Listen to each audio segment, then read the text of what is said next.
Vamos a analizar ahora el Evangelio de María Magdalena. Me lo aprendí entero de memoria y se los voy a contar. Esta edición es muy buena porque es de Antonio Piñero. Antonio Piñero es una de las autoridades a nivel mundial en el cristianismo primitivo, de historia, filología, arqueología. Este compa es de irse a las fuentes originales, a los manuscritos, a los papiros antiguos, escritos en copto, en egipcio, en arameo, y está genial por eso. Cualquier cosa que busquen de Antonio Piñero va a estar genial, buena calidad. Lo voy a ir recitando, va a haber cortes en el video porque creo que no necesito ya pues, dar más pruebas de que me lo sé de memoria y así. Y si no, pues un día, si alguno no me cree, pues se lo recito entero en vivo y no hay pedo. Así que vamos con esto. El texto comienza con un diálogo que ocurre después de que Jesús ya murió y se le aparece a sus discípulos, les cuenta cosas, le tocan la llaga, la herida y luego se va. Y principalmente de la conversación que tienen los apóstoles entre sí después de que Jesús ya se marchó, las dudas que tienen, el miedo de cómo vamos a ir a predicar siendo que lo trataron a él así, entonces cómo nos van a tratar a nosotros. Y trata pues principalmente de cómo María Magdalena les cuenta las cosas que Jesús le dijo solamente a ella y a nadie más. Y ahí va, miren. Entonces, ¿será o no será destruida la materia? El texto comienza allí. Había otro pedazo antes, pero se perdió. Y el Salvador respondió: todas las naturalezas, sus producciones y criaturas están implicadas entre sí, y solamente serán disueltas en lo que es propio de su misma raíz. Esta es una idea que me resuena mucho con Schopenhauer en El mundo como la antigua representación, que dice: si un solo ser fuera a ser destruido, el universo entero sería destruido por él. Entonces continúa diciendo Jesucristo: la naturaleza de la materia y todas sus producciones asociadas serán disueltas únicamente en lo que es propio de su misma naturaleza. El que tenga oídos para oír, que escuche. Entonces Pedro le dijo: he aquí nos has explicado todas estas cosas, explícanos esto también. ¿Cuál es el pecado del mundo? Y Jesús dijo: no hay pecado. Sin embargo, vosotros practicáis las obras del pecado de la naturaleza, que son las obras de la naturaleza del adulterio denominada pecado. Esta parte es interesante porque el asunto aquí es que esto del matrimonio tiene toda una interpretación nueva. No es como el matrimonio entre un hombre y una mujer y ya, sino que es otra cosa más profunda, más interesante. Y es que en el Génesis dice que hizo a Adán y Eva, al hombre y la mujer, y los hizo para que se unieran y formaran una sola carne. Y luego dice, más antes, macho y hembra los creó. O sea, por eso los judíos interpretan que al principio el ser humano tenía dos cabezas. Haz de cuenta, una para adelante, otra para atrás. Similar a como Platón dice en el banquete: 4 brazos, 4 piernas. Un hombre por delante, mujer por detrás. Eran uno solo, una sola criatura, pegados. Y por eso Dios los separó. Entonces, así fue como formó a Eva, separando a ese ser humano primordial en 2 pedazos. Y esta es la parte interesante, porque los gnósticos decían que esto no era literal, que no estuvieran pegados literal, sino que nuestra alma era femenina aquí, en este mundo. Nuestra alma, todos, seas hombre o mujer, tu alma es femenina. Y tiene una contraparte celestial allá arriba en el mundo de las ideas o en el pleroma. Entonces, el matrimonio verdadero, su verdadero ritual de conocimiento, de gnosis, era unir el alma femenina de aquí en la tierra con su contraparte celestial, el matrimonio. Todo esto está vinculado al Cantar de los Cantares, en el que trata, pues originalmente, según historiadores como Paul Johnson, dice que el Cantar de los Cantares originalmente era un poema de amor, bueno, un compendio de poemas de amor, y que lo metieron a la Biblia porque dijeron: está muy bonito y si no lo metemos en la Biblia se va a perder para siempre. Entonces lo metieron en la Biblia y luego la gente, tiempo después, olvidaron por qué lo metieron ahí y dijeron: no, pues si están aquí en la Biblia,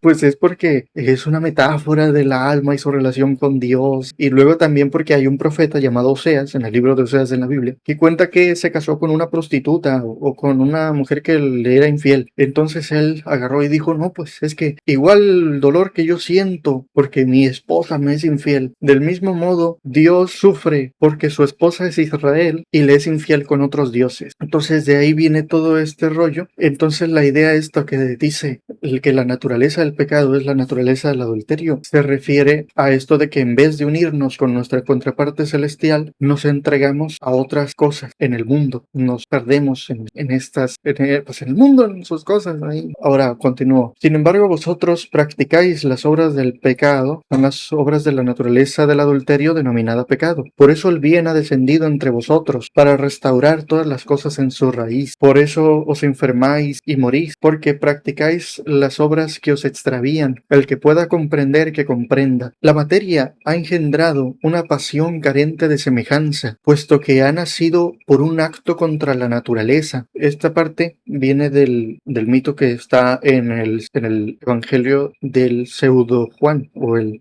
pseudo Evangelio de Juan, el texto gnóstico de Juan, pues hay uno, ahí lo buscan. Está bien chilo ese también. Trata de que la idea es que en Proverbios 8 dice que la sabiduría, ese es uno del que también me lo memoricé. Proverbios 8 dice que la sabiduría hablando. Yo estaba con Yahvé antes de que hiciera el mundo. Yo estuve con él como arquitecta, o sea, la sabiduría. Entonces, Dios está allí y la sabiduría está allí también. Entonces, no es únicamente un Dios, pues, sino que hay dos. Y eso lo interpretan los gnósticos y es la que a mí me gusta. O sea, a mí me gustan más del Nuevo Testamento, me gustan más los textos gnósticos que los canónicos. Entonces, la forma en que lo interpretaron es que al principio había un Dios verdadero, el Dios verdadero, inmutable y eterno, que produjo emanaciones, varias diferentes, o sea, diferentes ángeles o dioses, pero solo hay uno que es el más poderoso, el más grande de todos, que todo lo abarca y demás. Pero la sabiduría, que es uno de esos eones, quiso conocer a Dios, al eterno, pero no estaba lista para ello. Entonces, así como cuando uno piensa en algo y nos hacemos representaciones de las cosas, por ejemplo, te haces una idea de cómo es un objeto que está muy lejos, esa idea que te formas no suele coincidir mucho con la realidad, entonces sale una idea deformada cuando no conoces bien aquello. Entonces, del mismo modo, la sabiduría no estaba lista para entender al eterno. Entonces se formó una idea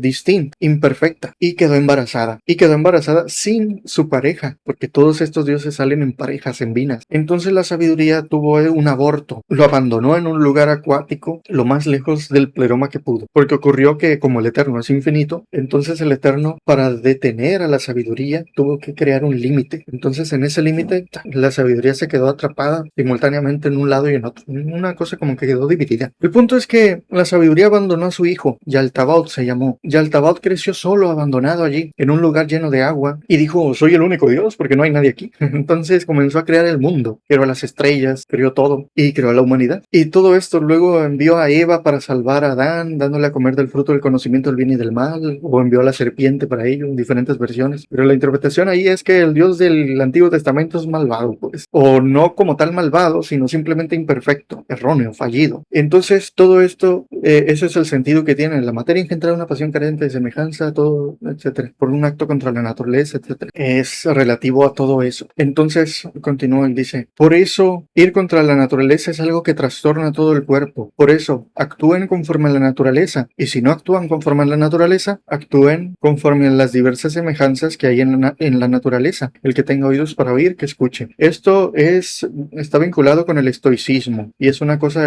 por las cuales me gustan mucho de estos, y es que los que escribieron estos eran los cristianos más cultos de su época, eran los que más sabían de filosofía, de diferentes perspectivas y demás. Entonces esto es una referencia, una idea estoica, y luego el bienaventurado se despidió después de dichas estas cosas diciendo que la paz sea con vosotros, que mi paz surge entre vosotros, y no os confundáis ni os dejéis engañar cuando os digan helo aquí, el Hijo del Hombre, porque el Hijo del Hombre está dentro de vosotros, el que lo busque lo hallará. Ahora, vayan a predicar el Evangelio del Hijo del Hombre, y no impongan a otros más preceptos que los que yo puse entre ustedes, y no hagáis leyes como legislador, para que no seáis atenazados por ellas. Esta es una parte también interesante porque es una de las cosas por las cuales esta clase de textos fueron destruidos por la Iglesia Católica, es porque los primeros concilios fueron ya organizados por el Constantino, o sea, el emperador de Roma.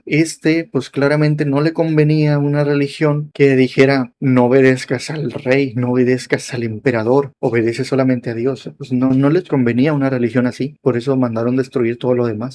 Sobrevivió el cristianismo tal y como era lo que convenía al emperador de Roma, o sea, un cristianismo que no buscaba transformar la sociedad, sino solamente andar aquí aguantando la opresión hasta que te fueras al otro mundo a vivir en el paraíso. En cambio, estos eran gente muy rebelde, por eso los mandaron destruir a todos. Pero continuó. Y dicho esto, se marchó, y los discípulos se quedaron consternados, entristecidos, y lloraban amargamente, diciendo, ¿cómo vamos a ir a predicar el Evangelio del el Hijo del Hombre, siendo que no tuvieron ninguna consideración con él. ¿Cómo nos van a tratar a nosotros? Entonces allí se levantó María, saludó a todos sus hermanos y les dijo: no os entristezcáis y no vaciléis en vuestro corazón, pues su gracia descenderá sobre nosotros y nos protegerá. Antes bien, alabemos su grandeza, porque nos ha preparado y nos ha hecho un hombre. Esa parte está bien curiosa, porque María Magdalena es mujer, pero dice: nos ha hecho un hombre. Es en referencia a esta idea de que hacían una especie de ritual de matrimonio, de casamiento, que unía el alma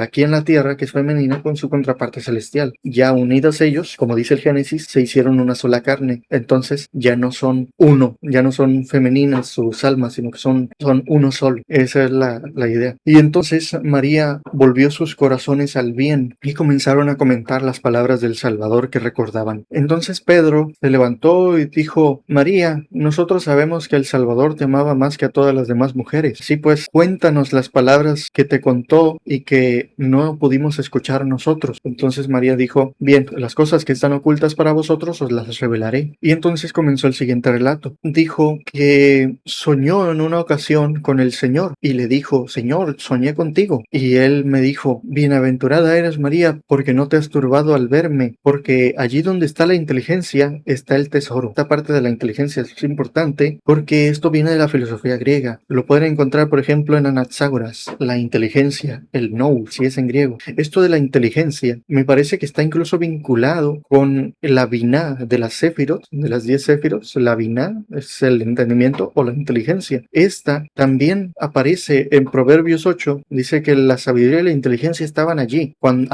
antes de que Dios creara todas las cosas. Entonces esto, la sabiduría y la inteligencia. La inteligencia es otro Dios, pues otro Dios por ahí. Por eso está interesante el asunto. Ahora dice, y luego también está vinculado con Aristóteles y otras cosas. También tal vez con la providencia de los estoicos. Entonces continúo y dice: María dijo: Señor, cuando se ve una visión, ¿quién ve la visión? ¿El alma o el espíritu? Y el Señor dijo: ni el alma ni el espíritu, sino que lo ve la inteligencia que está en medio de ambos y que es la que allí es donde se cortó el papiro, se perdió. Hay varias páginas perdidas y luego lo que sigue, para cuando ya comienza de nuevo, sucede que creían y como que su revelación mística consistía, su gnosis consistía en descubrir o en transmitirse unos a otros el conocimiento de qué es lo que debían decir a los arcontes. Sucede que vinculaban a los 7 planetas con 7 dioses creados por el demiurgo y Altabaoth, o sea, dioses pues malignos, digamos. Entonces el alma iba ascendiendo por los 7 planetas, uno por uno, la iban deteniendo y le iban diciendo: hey, regrésate, tú no vas para allá. Y el alma tenía que decir ciertas cosas para que la dejaran seguir subiendo. Entonces, esto es lo que comienza a decir. La segunda potencia es la concupiscencia. La primera es la tiniebla, pero esa se perdió, es parte de las páginas perdidas. Entonces dice: la concupiscencia dijo al alma: ¿por qué subes si no te vi bajar? ¿Por qué mientes si sabes que eres mía? Y el alma respondió: yo te vi, pero tú no me viste. No fui reconocida, y sin embargo, la vestidura era tuya. Y dicho esto, el alma continuó subiendo por su camino hasta encontrarse con la tercera potencia, que es la ignorancia. La ignorancia le dijo: ¿a dónde vas si estás por la maldad atenazada? Eres dominada, ¿por qué juzgas? Y el alma le dijo: he sido dominada, pero yo no he dominado. Y yo no juzgo, ¿por qué me juzgas tú a mí? No he sido reconocida. Sin embargo, me he enterado de que el universo está siendo disuelto, tanto en las cosas terrenales como en las celestiales. Y dicho esto, el alma continuó su ascenso hasta encontrarse con la cuarta potencia. Aquí al pie de página del libro dice que es posible que este relato solo continuara por las primeras 3 potencias, pero luego alguien más, otra persona, añadió las siguientes 7 para hacerlos concordar con el número 7, porque entre los antiguos pues era muy dado la fascinación de hacer concordar los números. Entonces dice: y entonces se encontró con la cuarta potencia, que es la de 7 formas. La primera es la tiniebla, la segunda es la concupiscencia, la tercera la ignorancia, la cuarta la envidia de muerte, la quinta el reino de la carne, la sexta la loca inteligencia de la carne y la séptima la sabiduría irascible. Estas son las 7 potencias de la ira, las que detienen al alma y le dicen: ¿de dónde vienes, homicida? ¿A dónde vas, señora del espacio? Y el alma les contesta: lo que me ataba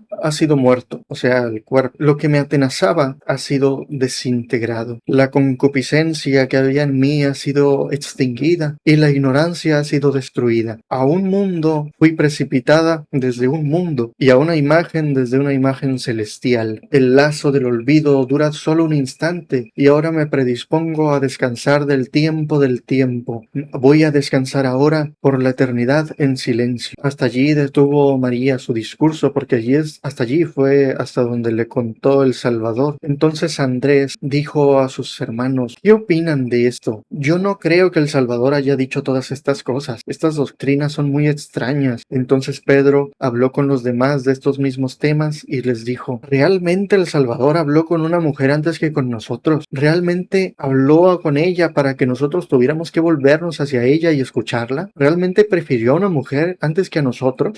Entonces María se puso a llorar y dijo: ¿por qué dices esto, Pedro, hermano? ¿Acaso crees que yo he reflexionado sola todas estas cosas o que he mentido acerca de lo que me dijo el Salvador? Entonces le vi y le dijo a Pedro: ay, Pedro, siempre has sido muy impulsivo y ahora te veo aquí ejercitándote contra una mujer como contra un adversario. Si el Salvador la hizo digna, ¿quién eres tú para rechazarla? Él la conoció mejor perfectamente que nadie más, por eso la amó más que a todos nosotros. Ahora bien, avergoncémonos y revistámonos del hombre perfecto para ir a predicar, y no impongamos a los demás ningún precepto ni ninguna ley más que las que el Salvador puso entre nosotros. Y dicho esto, se marcharon a predicar el evangelio del reino. Ahí termina. Como ven, es un asunto, ¿no? Y es que hay algo histórico allí, y es que los gnósticos eran los únicos que trataban bien a las mujeres entre los cristianos antiguos. Allí las mujeres tenían poder, podían tener estatus, relevancia, jerarquía. Aunque esto de la jerarquía es lo que más caracteriza estos textos, es que tiene una perspectiva mucho más individualista y no es en plan de respetar jerarquías. La idea es así como de, o sea, Dios está dentro de nosotros. ¿Por qué tengo que obedecer a un papa? ¿O por qué tengo que obedecer a un obispo? ¿Por qué? O sea, la idea era así, pues, sino que cada quien busca dentro de sí mismo y demás. Por eso era una perspectiva muy rebelde que no convenía al emperador de Roma. Pues por eso me gustan, están mucho más interesantes. Y esto del ascenso del alma es como que marca una especie de camino, que es como de cada uno de los 7 planetas representa un vicio o un pecado o algo así, el tipo de cosas que nos extravía, y que lo que habría que hacer era, por ejemplo, deshacer la concupiscencia, o sea, deshacer el deseo, igual que lo hacen los budistas, y así otras cosas, por ejemplo, la ira, deshacerse de la ira, deshacerse de la inteligencia de la carne, o sea, cosas así, cosas que representaban diferentes vicios y demás. Y una vez ya disueltas todas esas cosas, ya estaría libre el alma para ir directo hacia el pleroma. Algo así es la idea. Por eso me gusta ese texto. Y también, si se fijan, o sea, cuando agarraron a Jesús, todos los apóstoles huyeron, excepto María Magdalena. Ella lo acompañó durante el viaje cargando la cruz y fue la primera en ir a verlo después de su muerte. Por eso fue más valiente que los demás. ¿Qué opinan ustedes de esto?